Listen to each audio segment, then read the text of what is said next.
બધા સબસ્ક્રાઈબર ભાઈઓને જય માતાજી. કેમ છો ડાયરો? મોજમાં દઈશો, મોજમાં જ રહેવાનું. મારા બ્લોગમાં તમારા બધાનું સ્વાગત છે. આજે આપણે આવી ગયા છીએ સાળંગપુર.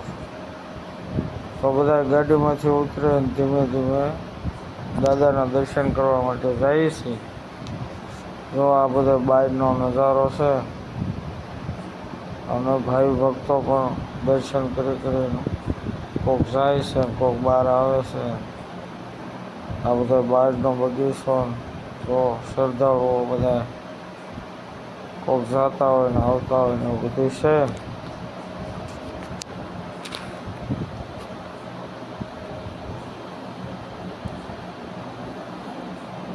આપણે પણ ધીમે ધીમે હાલ્યા જઈએ છીએ. જો આ દાદાની મૂર્તિ છે, બહુ મોટી વિશાળ મૂર્તિ છે. બહાર આ બધું ગાર્ડન છે. અમારા સુખદેવભાઈ હાલ્યા જાય છે. તડકો બહુ હતો એટલે માથે રૂમાલ ઓઢી અમે બધા આગળ પાછળ હાલ્યા જઈએ છીએ.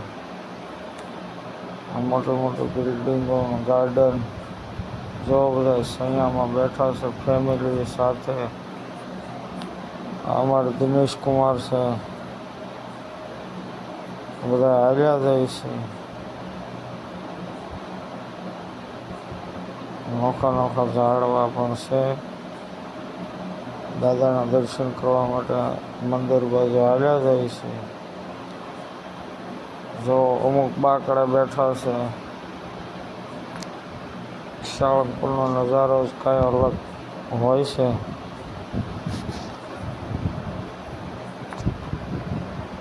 તડકો બહુ હતો એટલે થોડોક કેવરાવે અને અમે ધીમે ધીમે હાલ્યા જઈએ છીએ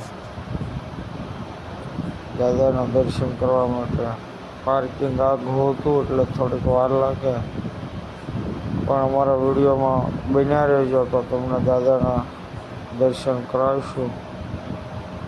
તો દાદાની ધજા ફરકે છે. ફાઇનલી મંદિરમાં પૂગી ગયા. તમને દાદાના દર્શન કરાવું. જો મંદિરનો નજારો કંઈ ઘટે જ નહીં દાદાના મંદિરમાં. કેટલાય ભાઈ ભક્તો દાદાના દર્શન કરવા માટે. ગળદી પણ બહુ હતી અને ઘણા ખરા ફોટા વિડીયો ઉતારતા હતા, તો આપણે પણ વિડીયો ઉતારી લીધો. તો બધા દાદાના દર્શન કરી લો. કષ્ટભંજન હનુમાનજી મહારાજના અને કોમેન્ટમાં લખી નાખજો જય કષ્ટભંજન હનુમાનજી મહારાજ.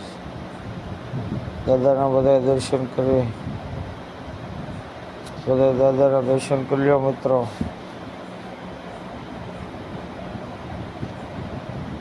દાદાના લાઈવ દર્શન કરાવીએ તમને. મંદિરમાં સહીએ મંદિરનો નજારો કંઈક અલગ હોય છે.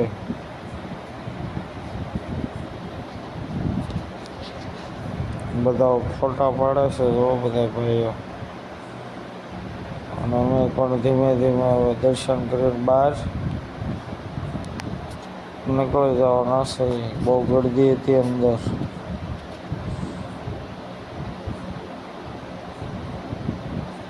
જો દાદાનું મંદિર છે, કષ્ટભંજન મહારાજ, સાળંગપુર.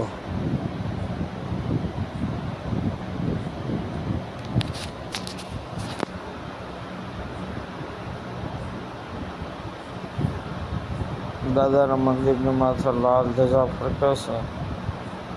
બધા દાદાના દર્શન કરી લીધા હોય અને હવે મુખ્ય ગેટ બાજુ જઈ રહ્યા છીએ.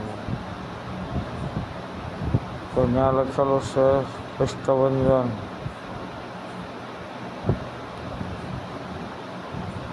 કષ્ટભંજન દેવ સત્ય છે એમ લખેલું છે ભાઈ.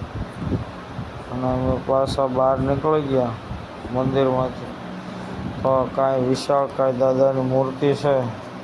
મૂર્તિના પણ દર્શન કરી લો.